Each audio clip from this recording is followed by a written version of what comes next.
600 metres. Now, Billy, if you come up in the middle of the lane.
Good morning, ladies and gentlemen, boys and girls.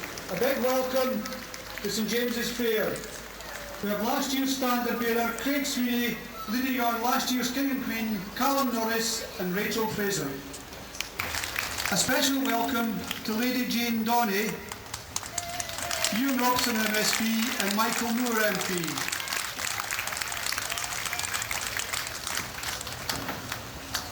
The Kelso Town Crier, Billy Patterson.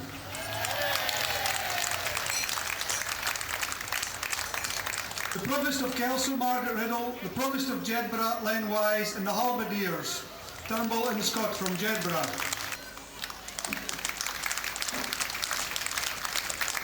The Jedburgh Bailies, John Badgate, Harvey Oliver, and Andrew Swan. And the Kelso Councillors, John Dawson, Jim Miller, Fiona Scott, and Tommy Weatherspoon.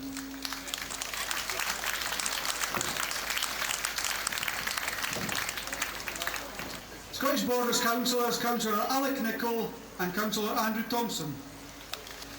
The Kelso Laddie, Kevin Wilson, and the Jenner Callant, Adam Lees.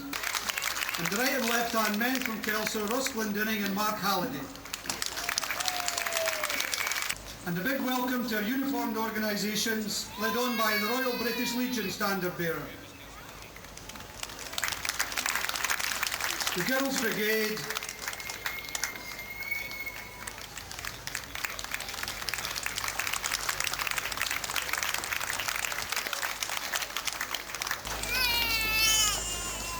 and the Girl Guides.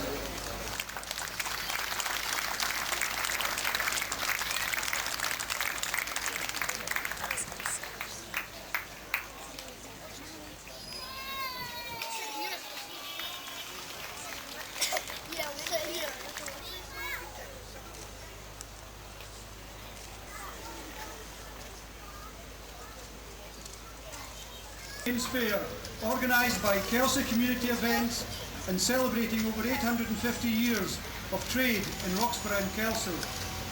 The two places are linked, and when Roxburgh Castle and Kelso Abbey were both at their zenith, in the borders they brought in monks who taught the people to acquire craftsmanship, particularly in stone masonry and wood carving.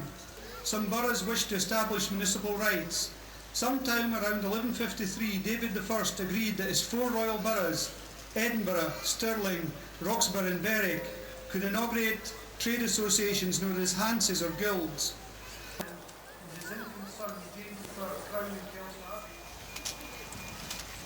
Royal charters were granted by the sovereign on the advice of the Privy Council and have a history dating back to the 13th century.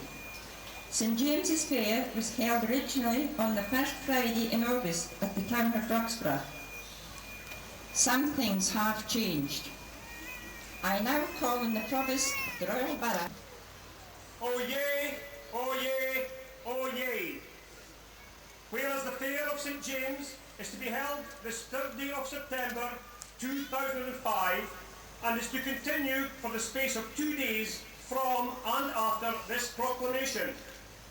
Therefore, in the name and authority of our Sovereign Queen Elizabeth II, by the grace of God of the United Kingdom of Great Britain and Northern Ireland, Queen, Defender of the Faith, and in the name and authority of the Honourable Provost of the Royal Borough of Jedburgh, and in the name and authority of a high and potent Prince, the Duke of Roxburgh, and his Provost of Kelso, I make due and lawful proclamation that no person or persons shall presume to trouble or molest the present fair, or offer any injury to another, or break the Queen's peace, prohibiting all old feuds and new feuds, or the doing of anything to disquiet the said fair, under the highest pains of law. As also that no person or persons make any private bargains prejudicial to the customs and proprietors of the said fair, certifying those who contravene any part of said customs that they will be prosecuted and fined according to law. God save the Queen. We are delighted that Lady Jane Dawney has agreed to carry out the crowning of this year's King and Queen. Ewan Robson will assist as cushion bearer, and the Kelso Laddie and Jenner Callan will present the retiring King and Queen with scallop shells as an emblem of St James as mementos.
describe to you how much pleasure it has given me to be invited to open the second St James's Fair this century.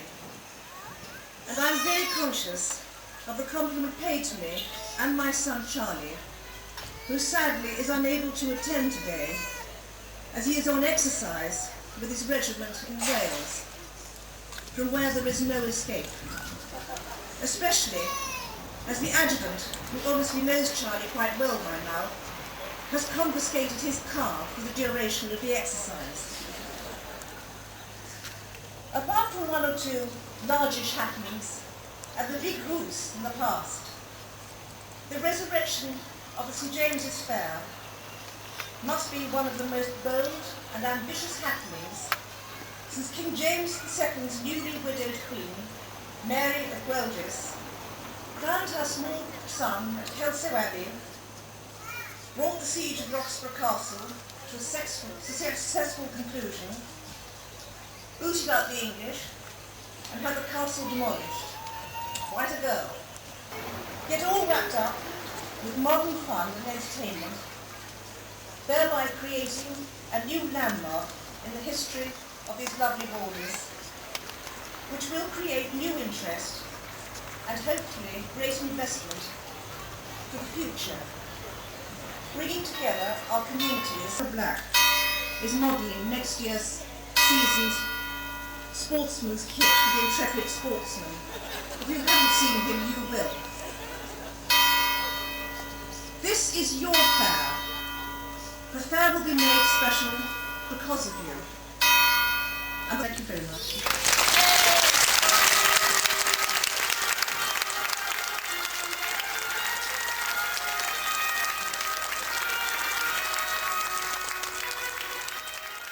If anyone would like to come forward and take photographs now of the platform party, they're very welcome. And we hope you all enjoy the next 2 days of the fair.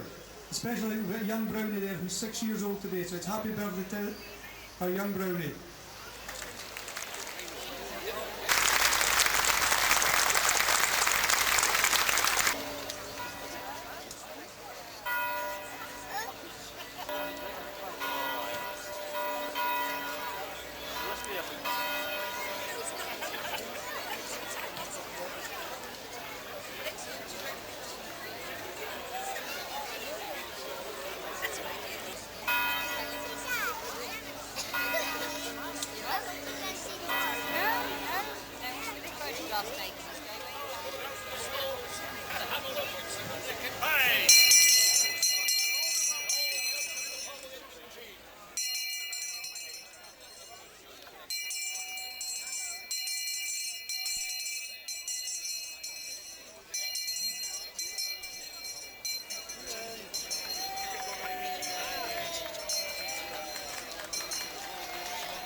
Lifeboat song. You'll know down the coast at Northumberland there was a heroine called Grace Darling who, along with her father, the lighthouse keeper, rescued folks from a sinking ship. So we're going to give you the ballad of Grace Darling.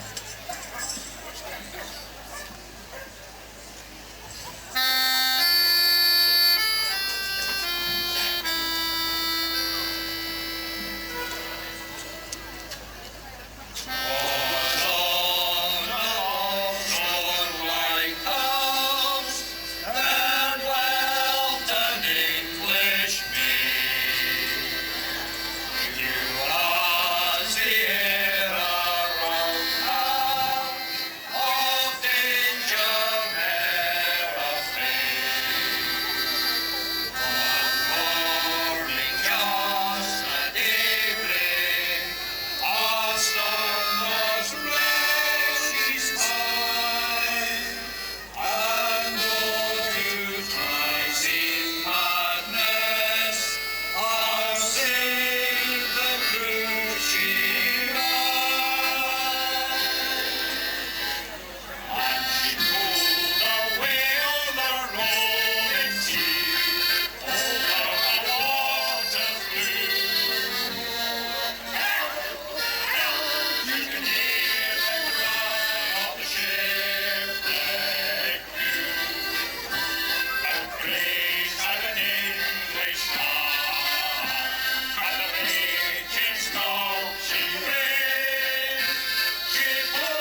Stone trees. Here we go.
Let's see for Sarah and Zoe. Right, next up we've got Hannah and Rianne. And they've got to do the sword dance, oh no. What's your toes name, girls? Ready?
Let's see about Hannah and Rianne. We've got the quartet this time. Robin, Zoe, Sarah and Hannah.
Luckily, we've still got Ronwin here.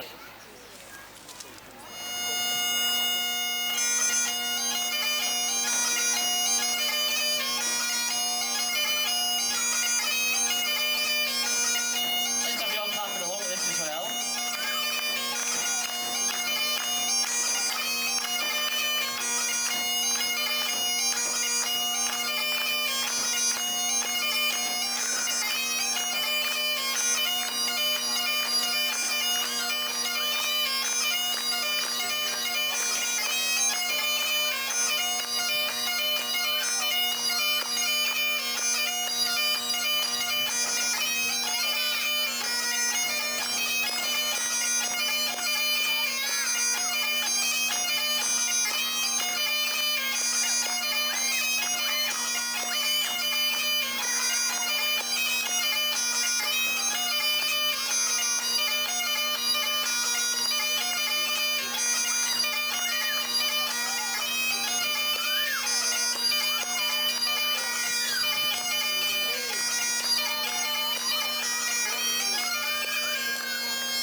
Right, girls, if you'd all like to step forward and take a bow. Now let's have a big cheer, ladies and gentlemen, for the Llanelli Highland Dance School. Take another bow. How do you do a curtain call? Go on, take another bow. Let's have a big cheer this time. Well done, well done. That was good, that, ladies and gentlemen, wasn't it? Very enjoyable.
Country road, take me home to the place I belong, West Virginia, Mountain Mama, take me home, country road. All of my memories gather round me, beaded lady should do dark water, like the soldier, older than the trees, older than the mountains, run like a breeze. Country road, take me home to the place I belong, West Virginia, Mountain Mama, take me home, country road. I hear a voice in the morning, she calls me, the radio reminds me of my home far away. Traveling down the road to get a feeling, should have been home yesterday. Yesterday, take me home, country road, to the place I belong, West Virginia, Mountain Mama, take me home, country road.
There's always a fire in the kitchen.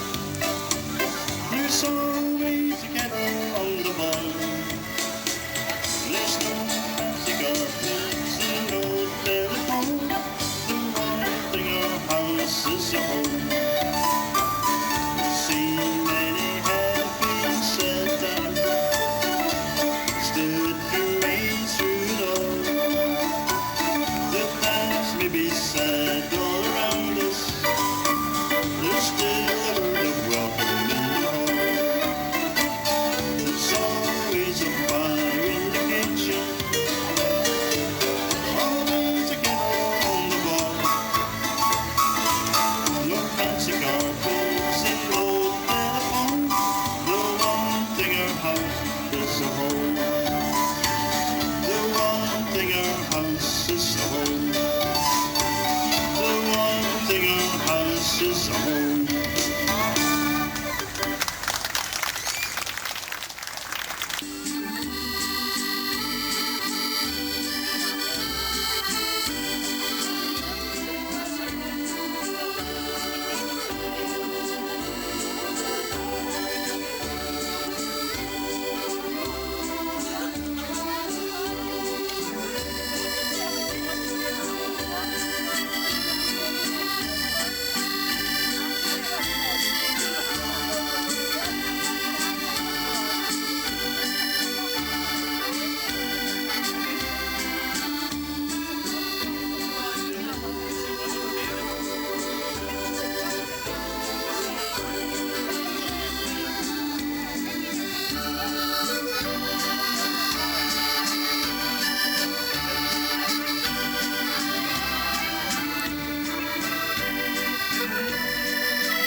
The exhibition's part of the St James's Fair celebration that's taken place Saturday and Sunday in Kelso. Most of the stalls will be in the square and the streets, and the paintings are by Drew and Carol Binney, two local artists.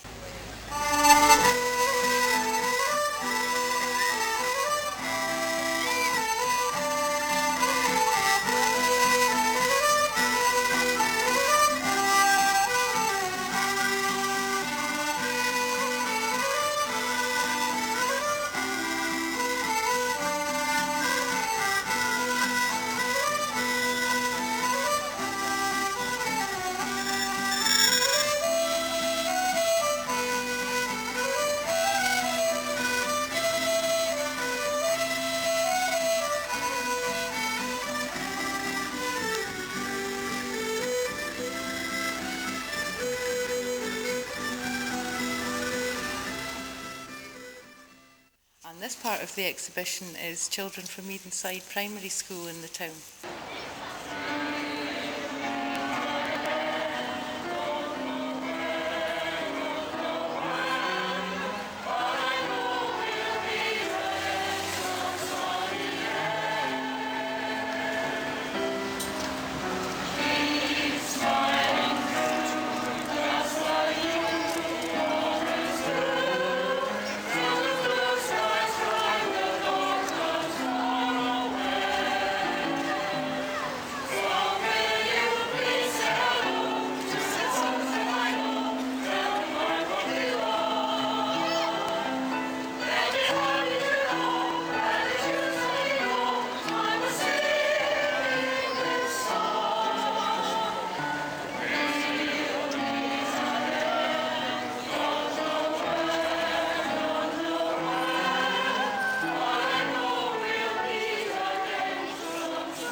It's all girls that's left. There's no boys. There wasn't many boys to part, was there? Right, let's all spread out in a line, yes, so we can see everybody.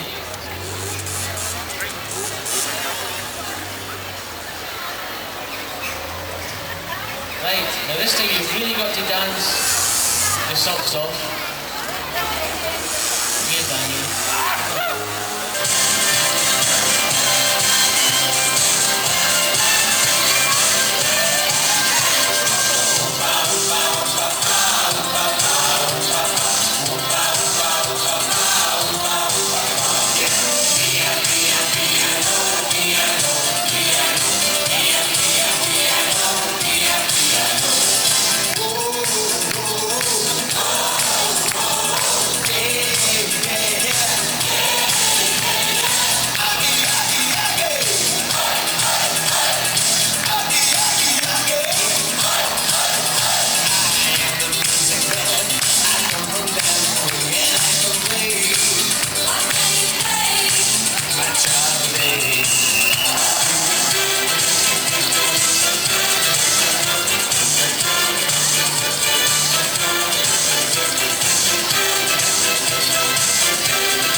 Is this all there is this time? We had more children last time and we lost some.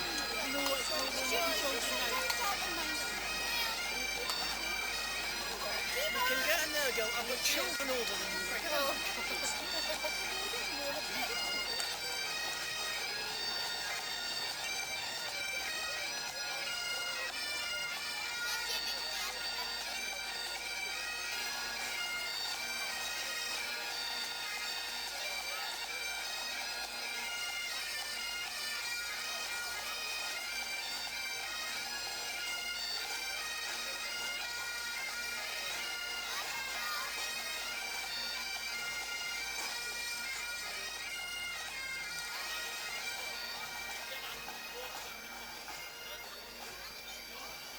We're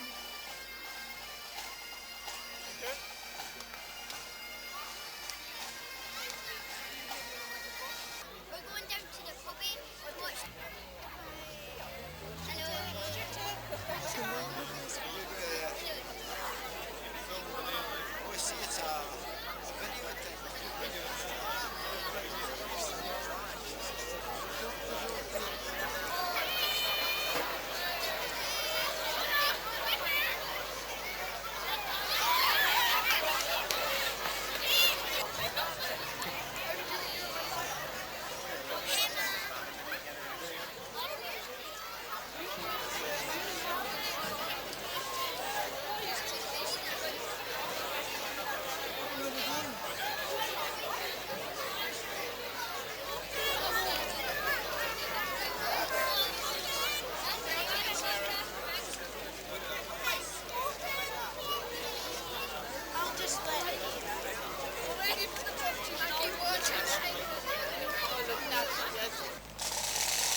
Very good evening, ladies and gentlemen of all ages, and welcome to our presentation by Kelso Community Events.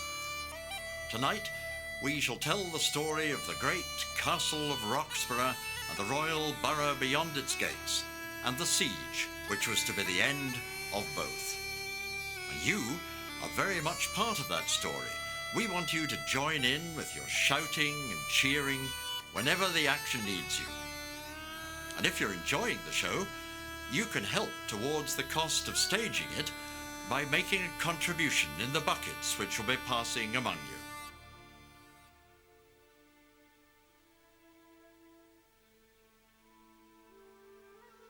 So now, come with us, back down the centuries, to the beginnings of the mighty Roxburgh Castle. Once one of the most important places in Scotland, it was a royal castle and a favourite residence of Scottish kings.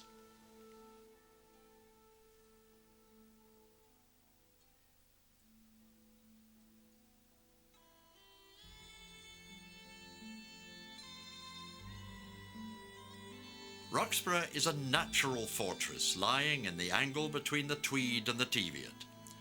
We don't know when it was first occupied, but it seems likely that it would have been used from prehistoric times. It's even been suggested that this was the base for the legendary King Arthur and his Knights of the Round Table. Certainly the Marchton, or Marchmont as it was called, was already a known stronghold in Anglo-Saxon times.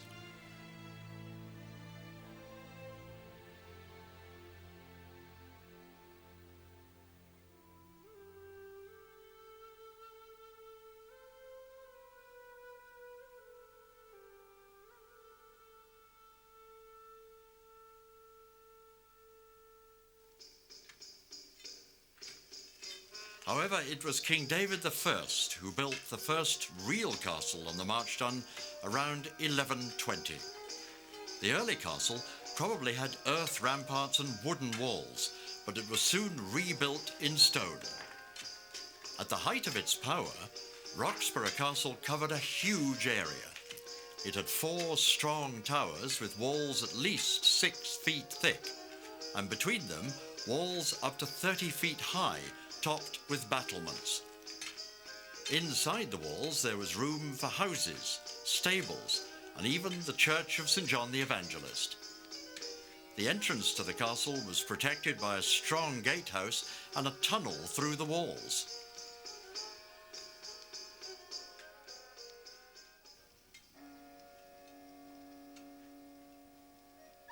For 150 years, Roxburgh flourished. The Scottish kings regularly stayed at the castle. Alexander II was married here in 1239. His son Alexander III was born here. And in 1255, he and his wife Margaret entertained her father, King Henry III of England, at Roxburgh for 2 weeks. Next to his castle, King David had founded his royal borough of Roxburgh as the economic centre for Tweeddale. Along with Berwick, Stirling and Edinburgh, it was one of the 4 chief boroughs of Scotland, with the right to mint coins. Roxburgh was a busy town, boasting 4 churches and a friary, schools, shops and markets, and every year, the high point of its activities, St. James's Fair. This famous gathering would attract merchants not only from all over Scotland and northern England, but from Germany, Flanders and France as well.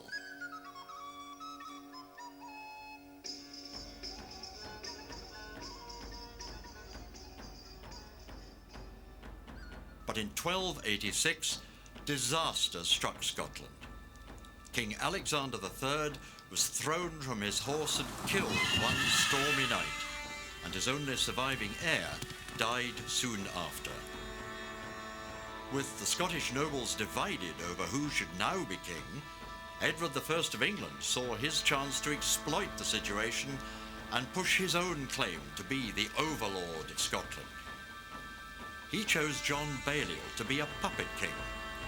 Although Balliol was an indecisive man, when he refused to jump to England's tune, Edward took over Scotland himself and Roxburgh was surrendered to the English.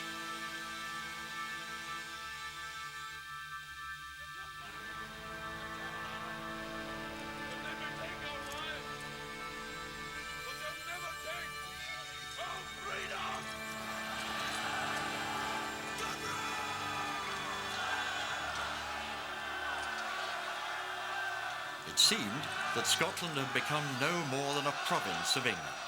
But soon resistance grew, and the Scots, led first by Sir William Wallace, began to fight to regain their independence. Wallace was captured in 1305, and this year we commemorate the 700th anniversary of his execution at the hands of the English, against whom he had waged his guerrilla style of warfare.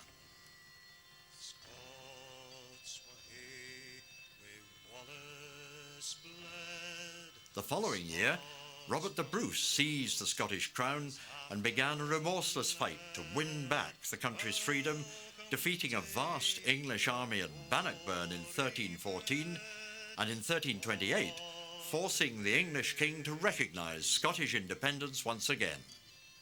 The wars between Scotland and England were to continue off and on for the next 250 years, and Roxburgh, just 5 miles from the frontier, changed hands often and suffered grievously.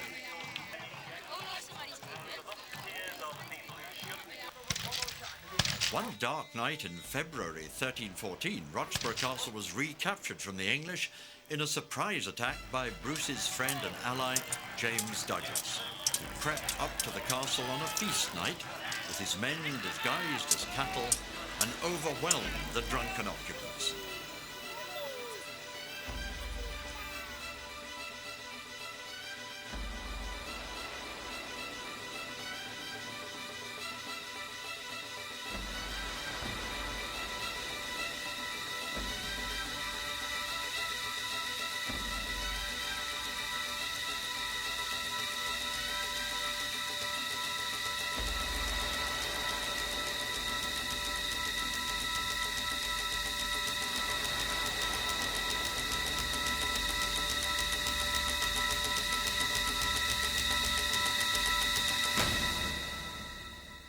The castle was destroyed to make it useless to the English, but by 1333 the English had taken Roxburgh back and the castle was repaired and made even stronger. The fortress fell to the Scots again in 1342, but was lost 5 years later. The town was looted and burned by a party of Scottish raiders in 1379 and again in 1410. The Scots besieged the castle unsuccessfully in 1417 and once more in 1436, when James I, determined to assert his control over the kingdom, brought an army to Roxburgh. But the king had made enemies among the overmighty Scottish nobles, who resented having their power curbed, and he was murdered by Sir Robert Graham before he could succeed.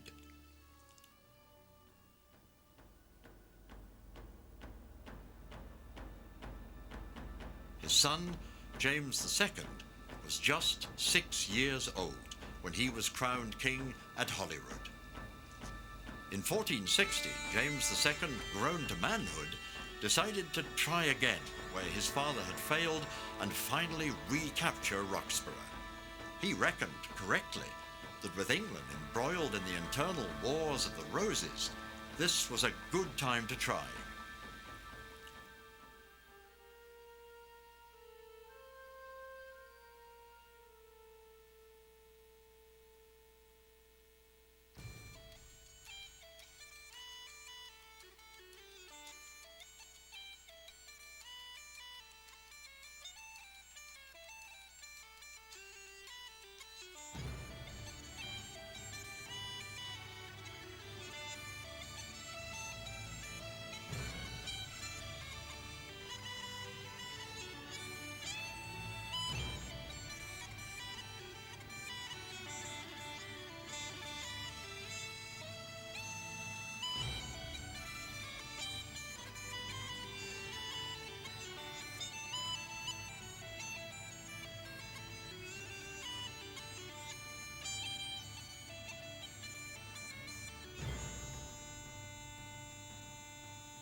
James gathered his army and sent forward his herald to address the garrison. In the name of our most serene Lord, James, by the grace of God, King of Scots, for as meikle as these many years past, the King of England has most heinously taken and withholden the castle and the royal borough of Roxburgh, the which are rightfully the property of the King of Scots. Therefore, we call upon you straightway to surrender the aforesaid castle and borough to the King of Scots, upon which you doing, you shall be granted safe conduct to retire scatheless to England with all the persons of your household and your goods and your chattels. If ye do not withdraw yourselves with all good speed, then ye shall be shown nae quarter. God save the King!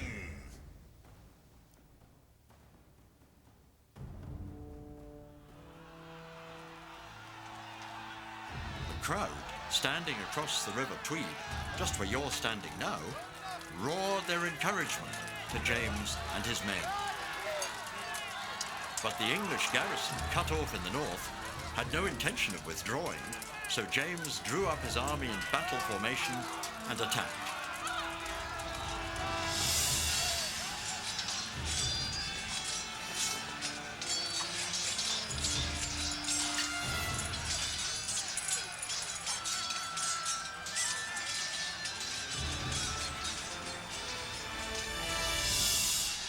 As well as his army, James brought with him bombars, or great cannons. Like his father before him, the king was fascinated by guns. Modern artillery was still in its infancy, but James had several guns. Like the famous Mons Meg, now in Edinburgh Castle, they may have come from Flanders, for James's wife, Mary of Gelders, was the niece of the Duke of Burgundy, the ruler of Flanders. James brought his great gun, the Lion, and set it up on the field across the Tweed, below the site where Flores Castle now stands, in order to batter Roxburgh Castle. The place is marked by a holly tree to this day.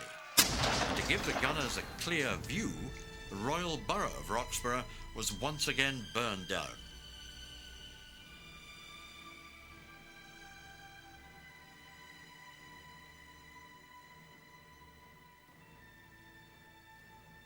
Unfortunately, James's enthusiasm for his gun was to be his undoing.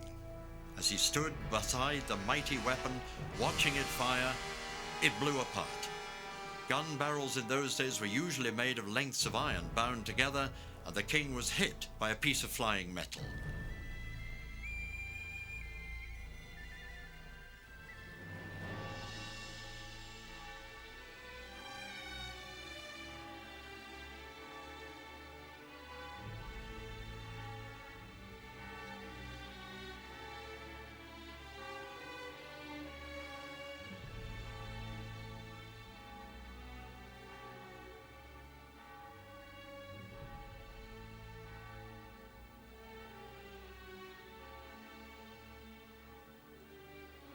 Horribly injured, he was taken by boat to the friary of St. Peter's on Friar Hoch near Teviot Bridge, and there he died.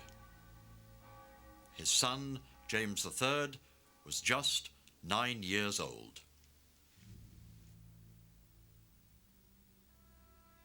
Queen Mary brought the boy from Hume Castle, where they'd been lodging, to join the Scottish army at Roxburgh. She pleaded with the leaders not to abandon the siege, but to complete her husband's work. So they continued until the castle was finally captured.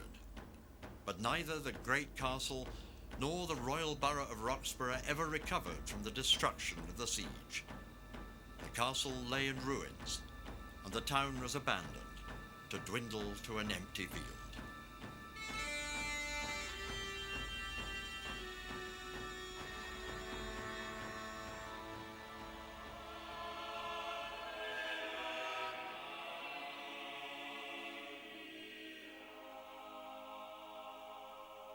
In 1128, King David had brought monks of the Tyrannensian order from their first settlement at Selkirk to build a splendid new abbey just across the river at Kelso.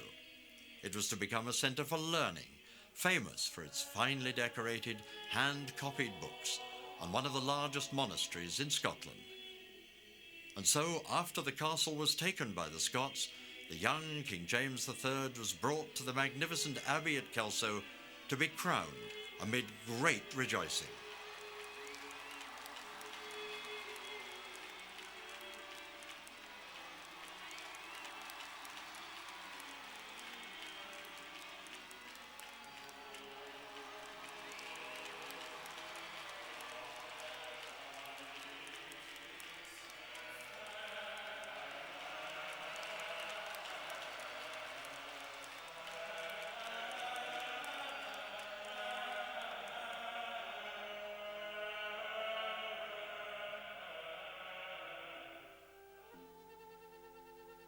A 143 years after the siege of Roxburgh, King James VI of Scotland, James III's great-great-grandson, took over the throne of England and united the crowns of both nations.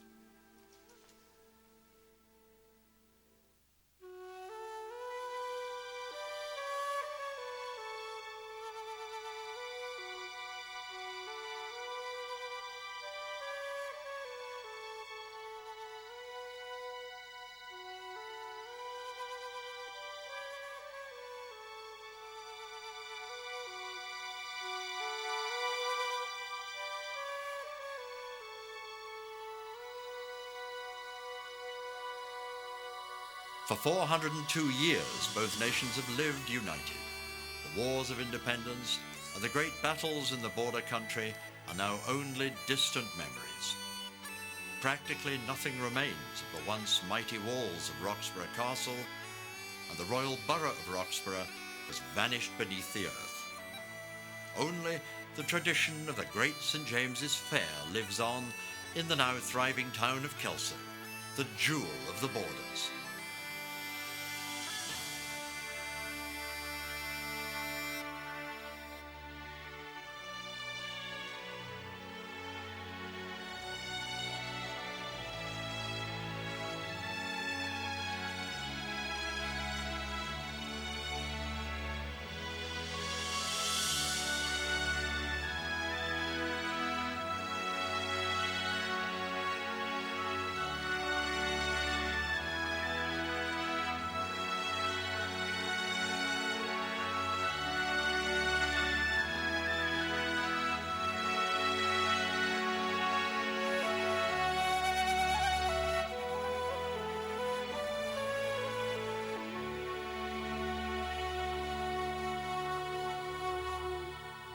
Thank you all for your support tonight.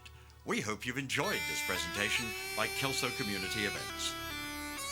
Good night, and have a safe journey home.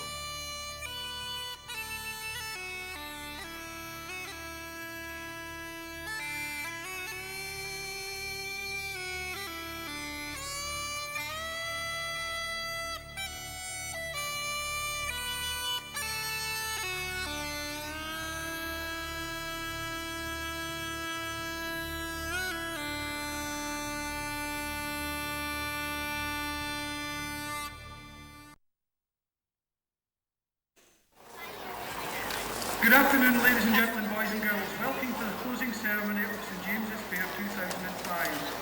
I'd ask the principals to take their place, led on by standard bearer Ewan Briggs.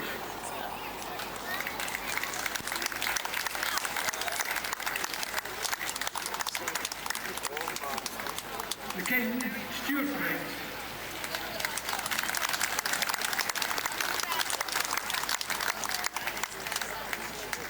The Queen, Eva Thompson.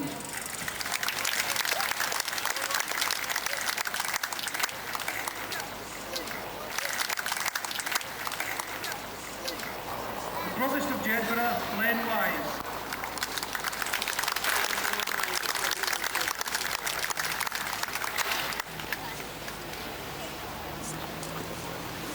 The Provost of Kelso, Margaret Riddle.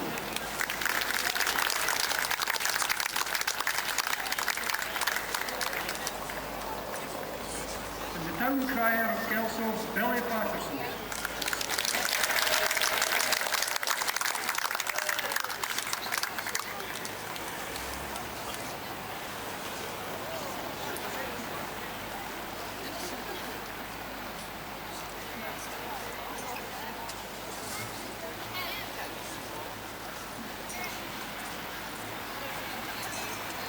The Provost of Jedburgh will now give back a proclamation.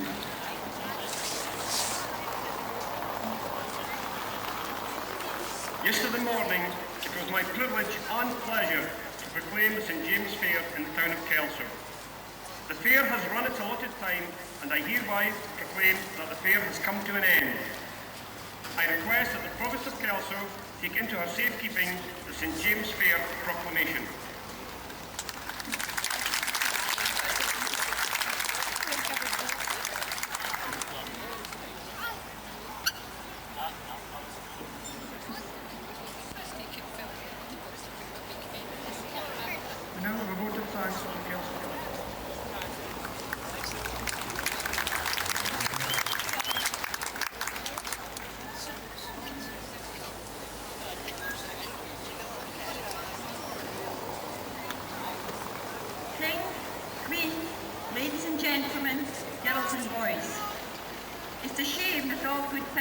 comes to an end. Here we are in this picturesque square, an ideal setting, where we've had a fun-packed, entertaining weekend. And once again, in brilliant sunshine. We must be doing something right. At 7:30 this morning, Trevor and I was busy getting all these seats put back out. And he stopped in the middle and he said, "Margaret, why do we keep on doing this?" I says, "Just for the love of it doing." Aye, maybe that's how the sunlight shines on us, that's our reward. So I hope that is the case.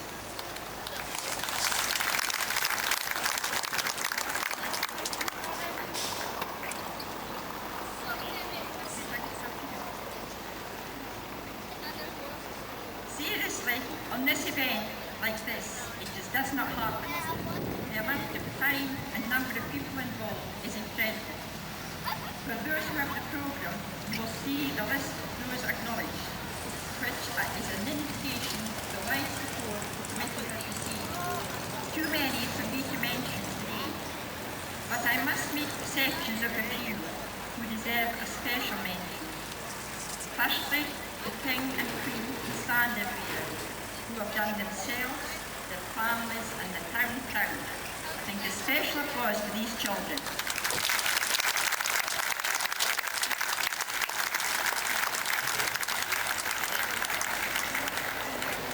Well done. Thanks to Provost Wise in finding the time to keep the tradition and come along to open and close our St James's Fair. Thank you, Lenny.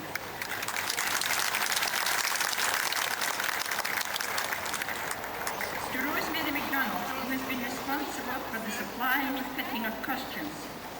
Rosemary, your help, advice and cooperation is very much appreciated. Thank you.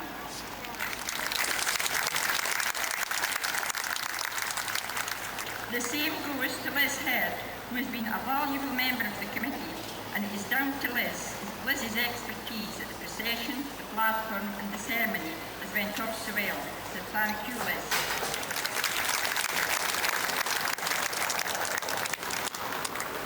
Now to Trevor, our chairman.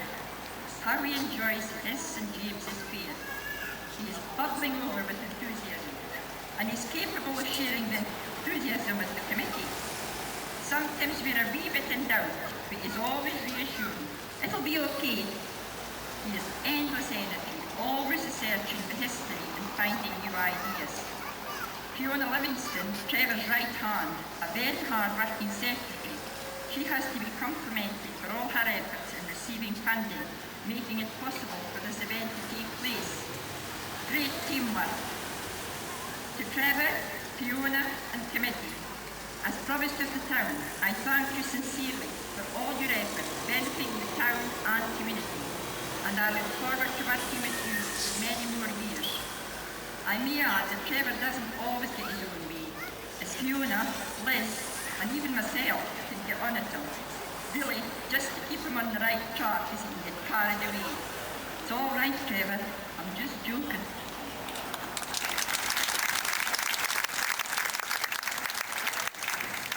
I think you'll all agree with us, we've been very well entertained for the last 2 days, and it's run out very smoothly, so I think it should be a big hand for everyone that's entertained us.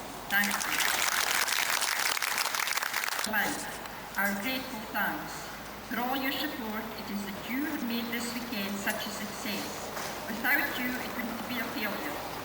If you've enjoyed it, tell your friends, and it's the first weekend in September 2006 for St James's Fair. Once again, thanks to everyone and a safe return to your home. Thank you.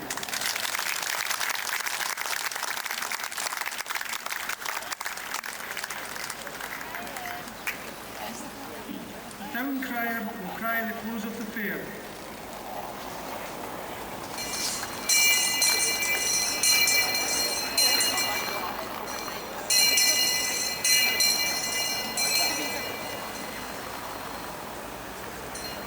Just before that, the King and Queen will now lay aside their regalia.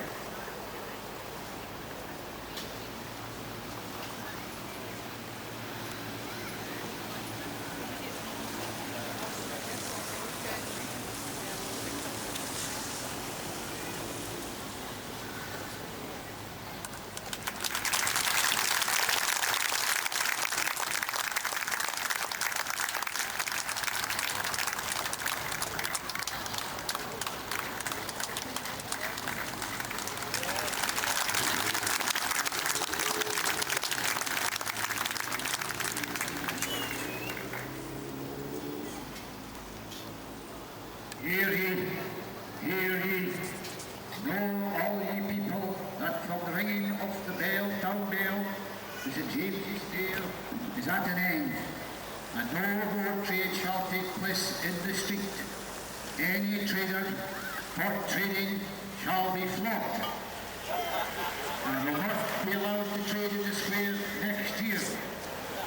I charge all ye stallholders to make the square clean and tidy, and all ye people to remain good and loyal citizens in this our bonny town of Kelso. Thank you.